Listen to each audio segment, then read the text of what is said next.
A lot of people say, we've been training horses for 6,000 years, and violence is necessary. They got to know who's boss. I don't think that's right. Monty Roberts is a real-life horse whisperer, an American original whose gentle join-up training method reveals the depth of communication possible between human and animal. He's a true difference maker whose pioneering drive for nonviolent training methods stemmed from his own tortured abuse as a child. Knowing what it felt like to be the victim of violence resulted in him wanting to see a better way in training the animals he loves so much. His career has spanned 7 decades, and in that time, he's embedded himself into so many facets of American history. I worked with many actors, and James Dean was a very special person who was a human being more than an actor. And he was coming to our house when he was killed. He sold 6 million books, was the subject of a documentary based on his life, is friends with the Queen of England, and is idolized by generations of horse lovers. That's all because Monty can take a wild, high-strung horse who has never been handled and persuade that horse to accept a saddle and a rider in 30 minutes. The horses are doing it because they want to. His powers seem like magic, but his amazing horse sense is based on a lifetime of non-violent training experience. If we just listen to our animals, they'll take us where we need to go. His work doesn't stop with horses. Monty's exceptional insight into nonverbal communication applies to human relationships as well. He's shown the world that between parent and child, employee and employer, abuser and abused, there are forms of communication stronger than the spoken word that are accessible to all who will listen, watch, and learn. I'm no genius. I just have discovered from horses what they can do for people. Marty Irby and Mustang Meg, other podcast guests we've interviewed, have worked beside Monty and or experienced the same magic in the wild that Monty first learned 60 years ago. We recently spoke to Monty at his ranch in Solvang, California. Here are a few excerpts. Reflections from one of the world's most passionate and important animal rights protector. Horses have the ability to change post-traumatic stress overwhelmingly more than other human beings do. Tell me about the military aspect. I started to work with military in 1954 when I was at university because I was in the biosci department in behavioral sciences, and they were coming back from Korea. I saw a tremendous need to deal with post-traumatic stress. And it was then, in 1954, as I remember it, that the scientists came up with this thing called PTSD. And I went to Dr. Applegarth and I said, PTSD, but we've been talking, and this is not a disorder. And he said, no, you're absolutely right. This acronym is wrong, and it should be changed. That was in 1954. And it's not a disorder. A disorder is something you're born with. Correct. Disorders tend not to heal, but an injury heals.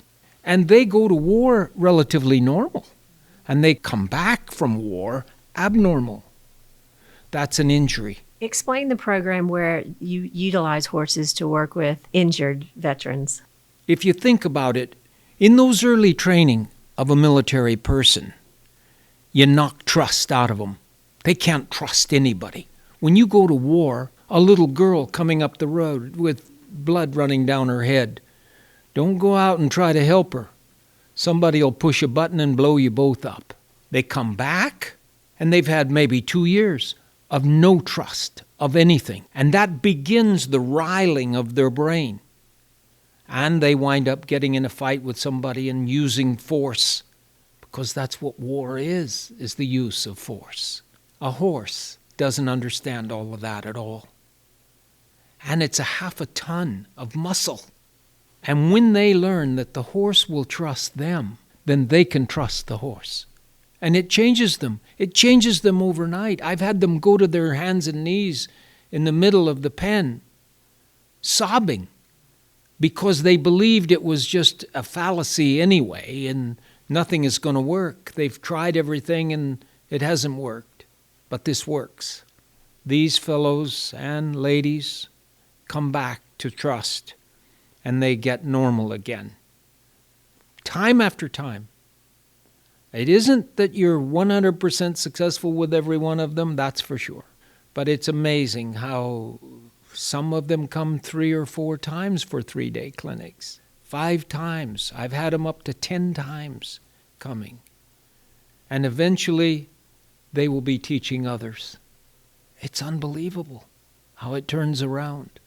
Well, I believe it. Aliquot Animal Refuge has a program where we utilize equine-assisted therapy, and we work with autistic children and handicapped individuals and drug addiction and PTSD. And we have just been approved to be one of the first in the state of Florida to utilize almost exactly the same training that we do with our classes that we do with PTSD for sex trafficking victims. I don't even watch because it's such a private moment for these individuals because so much comes out. And so it's very private. It's the therapist and the equine therapist and the individual going through the program, and that's it. But we hear what happens from the therapist, and we see the difference before and after classes and the next time they arrive. So I see it. And I believe it. It really works. I've had veterans come to me that simply said, it's a fraud. This doesn't work. And in the end, write books on how it worked. And it's not just horses. We take in all sorts of animals at the refuge, and they come from the worst case scenarios. They're beaten and burned and broken limbs and just the worst case scenario. And a lot of times we take them in so we can build cases for the prosecutor so they'll have a successful prosecution and the perpetrators will go to jail. But sometimes we don't have that ability to do so. But nonetheless, we take them in, and we have volunteers and interns that come and work with these animals. And it wasn't long after we started that I realized that it wasn't that we were just healing these animals, but these animals were healing the souls of these people. And I watched it, and, I dig in a little deeper, and you find out that this lady's son just committed suicide, and she comes every day, and she's never mentioned it, but it's watching these animals come back, and that dead look in their eye coming back around, and they have life again, and they're trusting again. And I get chills even thinking about it because it totally changes the life of these individuals that are coming out. And yeah. I read where you even did hostage negotiations using these methods and apply it to business models. And I've never really thought about it like that, but it's so true. Learning why somebody has done something is much better than learning how horrible they were for doing it. Why did you do this?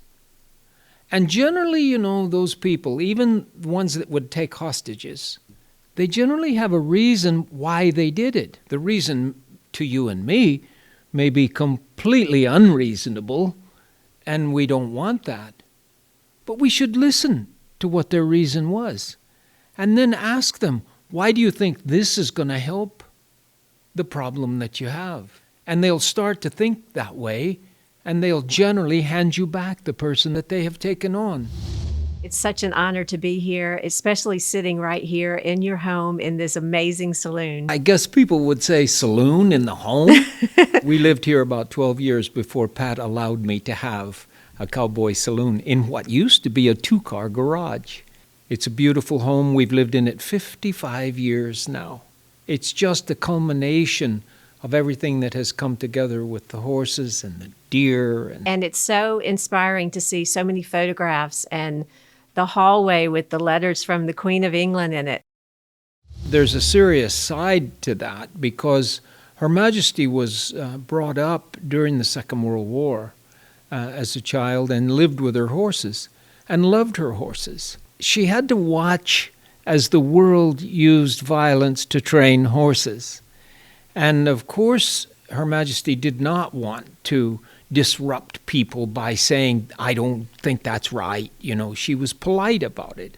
And when I came along and said, it's a better way to train horses, well, she just absolutely endorsed it globally. It's been a tremendous relationship that has encouraged nonviolent training. It's a new idea. And a lot of people say, we've been training horses for 6,000 years, and violence is necessary. They got to know who's boss. And, if he gets away with this baloney about nonviolent training, we're out of business.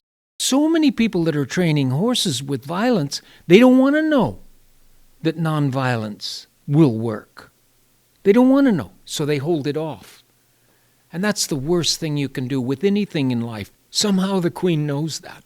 And I'm going to the world trying to get them to listen to me. But without her encouragement, I never could have gone global like I've gone. When I met with Her Majesty in the first week in April in 1989, I did 23 horses in 5 days, accepting their first saddle and first rider. And Her Majesty was awestruck. She was absolutely awestruck. And I was awestruck that it was the first time away from California that I did these horses, and it worked. And it was wonderful. They averaged 27 minutes to accept their first rider and first saddle. And Her Majesty said this has got to go to the world. Well, do you speak on the phone with her? I mean, do you have often conversations? I'm just intrigued. I would guess I've called her 200 times. Oh, my goodness. In the last 30 years. She's never refused a call from me. She found it intriguing that I could teach a horse to come to the mounting block and turn sideways and do a side pass over so that the stirrup is right there for you to get on. She was very intrigued with that, and she had me teach all of her people how to get her horses to do that. We've had some humorous occasions. One time I was riding with the Queen through the fields there, and the tourists were all by the gate there, looking, and I heard this lady say, "Yoo-hoo, yoo-hoo, lady, ma'am, do you work here?" And the Queen turned and said, "Yes, as a matter of fact, I do." "Oh, you're so lucky." And then we rode off. And I said, "Your Majesty, that poor lady's never going to know that she spoke with the Queen of England." "Good, that's all right. We don't want to start any conversations that we can't finish." And we rode on up the thing.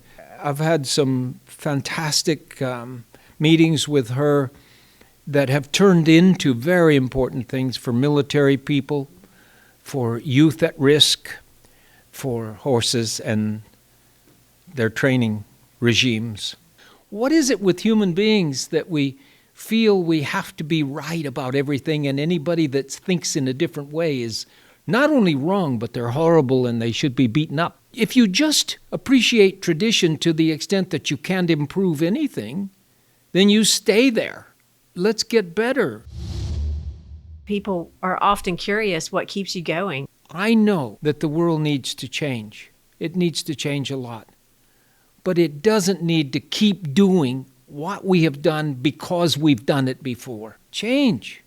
Think. Reason. Ask yourself, is this better? Right now I have people that I taught that are showing in the ring cow horse division of the industry. And they're winning like hell. They're just winning crazy because the horses are doing it because they want to. And the judges are giving them higher scores because they say the horse looked like he was happy. He looked like he was doing it because he wanted to. Oh, guess what? They haven't been whipping on him. They haven't been jabbing him with spurs. They haven't used the tack collars and the things that people use. And things like the Tennessee walking horse are really changing. And this business of burning their legs to make them lift their legs higher, it isn't necessary. Those horses were lifting their legs high. Just judge them for what they are and let them do their thing instead of trying to intervene with violence of those sorts. It just doesn't make any sense. I read or heard one time that you do it because of the naysayers. You have a point to prove with them. And it's so interesting to me because I totally get that. And I wanted to tell you a story about an incident one time. We had a horrible cruelty case. There were about 15 horses on a property. And I work with all the local law enforcement agencies all across the Southeast. And they called me, and it was an agency that I did not know. And it was a couple sheriff deputies that clearly did not have the animal's best interest in mind. And they popped open a gate, and we went in, and I was behind them with the horse trailer. And long story short, there were shots fired from the people that lived there, and there were stallions in pens out in the woods, barbed wired in so they couldn't get out of these pens. And I mean, it was a grisly scene. They finally arrested the gentleman, put him in the car, and then we had to catch the horses after all that. The law enforcement deputies went after these horses, and there was one horse in particular, and her name was Dolly. And she was a Tennessee Walker, skin and bones, just skinny, skinny, skinny. And they're chasing her around this arena, and she's barely able to even run. And I thought to myself, this horse is going to drop dead if they don't stop. And they couldn't catch her. I just spoke up. I said, you have to stop. And they said, oh, so you're going to go get her? I said, I will. And I thought to myself, oh, man, I have something to prove in front of these guys.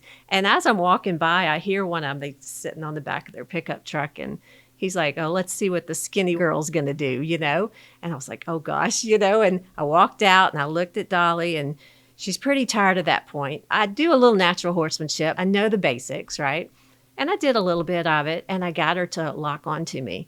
And didn't have food or anything. And I turned around and I put the halter over her head and I walked her out.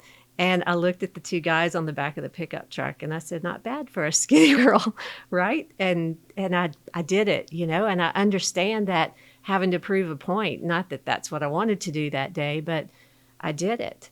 And, there are times where we go on these cases. Just a couple months ago, there were 15 horses in a paddock, up, to their knees in mud. They still had the sale tickets on their behind. I mean, totally feral, I guess you would call them.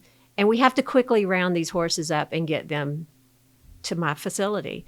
So what advice do you have for me in situations like that? You already know the answer to this.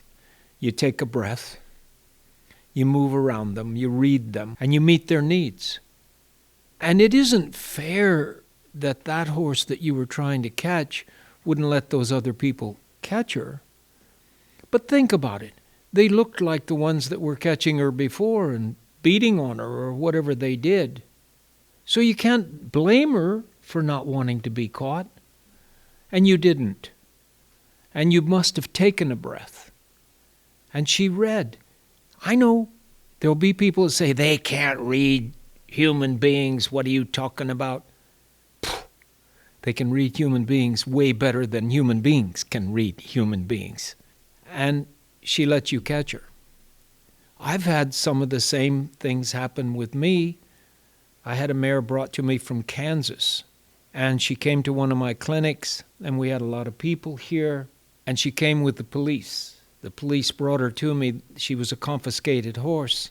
And they found this man dragging her around a field with a tractor with a rope around her neck. Dragging her. And when they arrested him, he said she needs to be drug.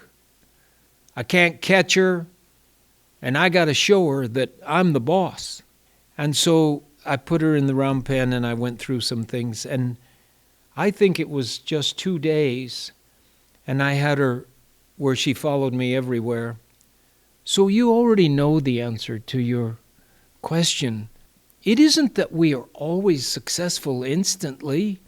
You have to wait until that horse is advised of the fact that you're not going to do what the others did. We just had an opportunity of a lifetime. I was able to see the first wild horses in their natural habitat just this week.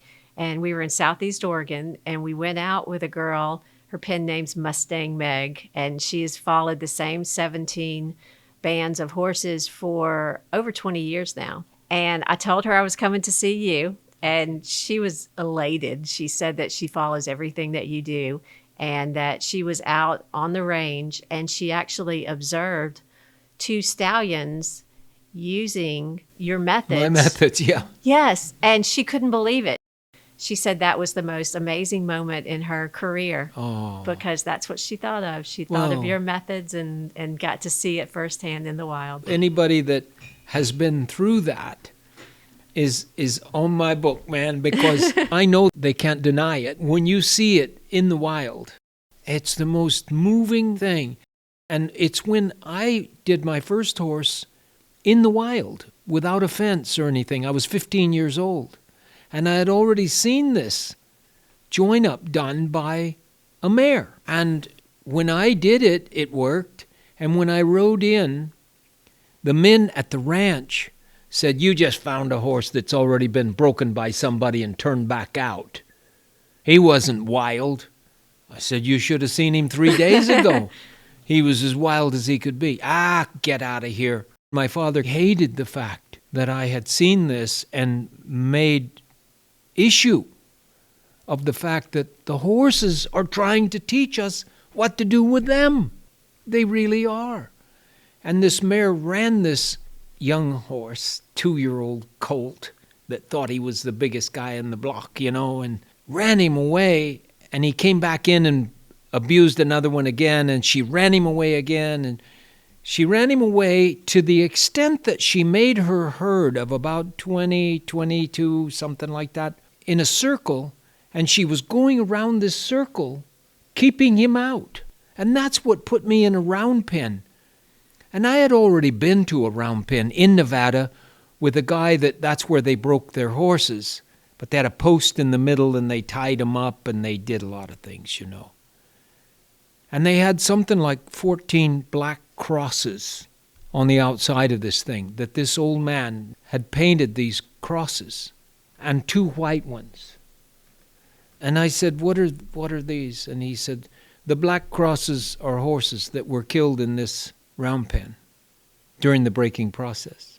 And the white ones, those are the cowboys that died in this round pen." And I mean, those 2 things, watching that mare do join up with that colt, and seeing that round pen, and knowing what happens when violence is part of the routine, I said, there's got to be a better way. That mare invited that colt, but she brought him back into her, and then walked that circle 10, 15 times in both directions. I'm there with binoculars watching, and then in the night I'm trying to see, and she's still doing it, keeping him out of the herd. And he finally just went completely complacent and started scratching her neck like this. And she took him on a walk, and he followed her. And that's my join-up. And so I started trying to do that, and it worked. And I told people about it. "Yeah, come on, get out of here. Those are Mustangs. You're dreaming." I wasn't dreaming. And now I'm hearing about other people that had the same experience. And you will not live the rest of your life with the same attitude once you've seen that happen. You just can't. We are not that vicious an animal that we can't see the value in that. So one of the first photographs I saw when I walked in the office was James Dean. I love helping people get it right for themselves. And Dean needed my help. I have to know this story. As a child, I did a lot of stunts for the films. Roddy McDowell was the boy, and we looked alike, and we were about the same size. And they put me on weekdays doing stunts and the weekends in competition with horses. And so a guy who was an assistant director was trying to be an actor when I was doing these things. And he told Elia Kazan, who was the director of East of Eden, the first film of Dean, he said, "If you want James Dean to know how California is and about California and particularly about Salinas, you need to send him to live with Monty Roberts." And no, I don't want to take him on, but I'll help him if I can. No, he wants you to take him on, and he lives right with you, and you learn everything about him, and you teach everything that you can to him, because he wants to be an actor, and he wants to do things like Giant later, and Rebel Without a Cause and that kind of thing, So he came, and he lived with me for 4 months before they filmed East of Eden. So there's a picture up here on the wall of me with Dean with no hat on. And everybody in that scene had a hat on. And it had to be an old crumpled up hat with dirt and oil on it and stuff.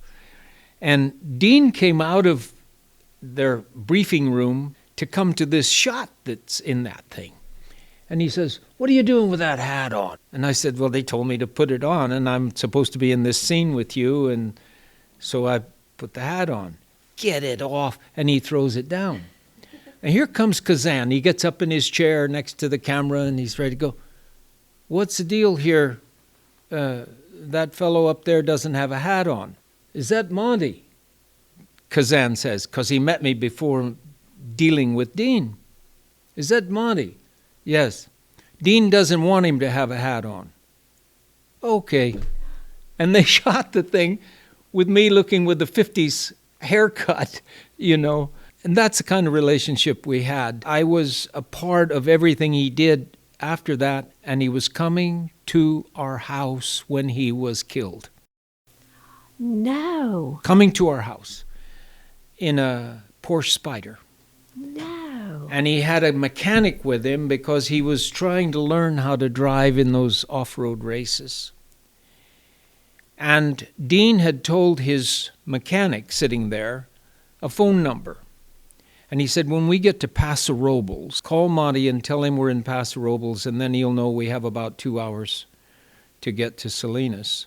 They got in that terrible wreck. Dean was dead.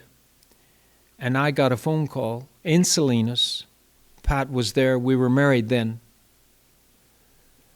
And there's this mechanic on the phone, and he says, "Dean is dead." "What?" "James Dean is dead." And he said, "I'm in the hospital, and I remembered that I have a phone number in my pocket, and I was supposed to call when I got to Paso Robles, and I'm in Paso Robles. So I'm calling you to tell you that James Dean is dead." And it was such a shock to me because we were going to buy a ranch. Dean was putting up the money to buy a massive ranch in the Salinas area. And Pat and I would have been the people to run that ranch. And our lives would have been totally different from that point forward. I don't know what I would have done with my university educations and stuff like that. But Dean was gone, and he was everything to us from that point forward, I thought. And God has funny ways of working in that there was apparently a much better way for me to spend my life than running a ranch and raising cattle to sell for meat. I'm glad I didn't do that. I'm not glad because Dean is dead. But I would have much rather continued to have my 4 universities, 2 doctorates in behavioral sciences than to be a rancher. And he knew he needed my help. There were things about Dean that the world doesn't know, and I know. And I really liked him a lot. And I know Pat did too. So I think we could have worked it out for all of those things to come together. And maybe he would have been the actor of all times. I don't know. But I told Kazan and others, he's not an actor at all. He's James Dean. And he's James Dean on the screen. And he's James Dean in the town. And he's James Dean in the car. He's James Dean. And yet, I'm not sure he couldn't have been anything that you wanted his kind of person to be. I worked with many actors. I admired so much, many of them. But Dean was a very special person who was a human being more than an actor. I don't know how he could have ever led a normal life being as human as he was, because he was who he was, and he didn't vacillate with things. I can meet people and shake their hand and say, "It's nice to meet you," and that. He couldn't do that. No, he didn't feel that, so he couldn't do it. He did what he felt. I'm sorry I lost him, but God works in funny ways. I'm sorry you lost him too, but I know so many people are so glad that your life did take a different direction. I love the term a difference maker. And I think about it all the time, and I'm sitting in front of one. I mean, what a difference maker you've been in your life, and you touch so many people, and the legacy that you have moving forward to be kind, to make the world a better place. And we've been here 55 years. And we've produced champion after champion off of this property. And now our oldest, firstborn, Debbie, owns the farm. And the legacy goes on. Helping the world, that's the greatest feeling you can get. It's more than money could ever be. To know that you have the opportunity to change the world and make it better. If we'll just listen to the horses, they'll take us where we need to go. They really will.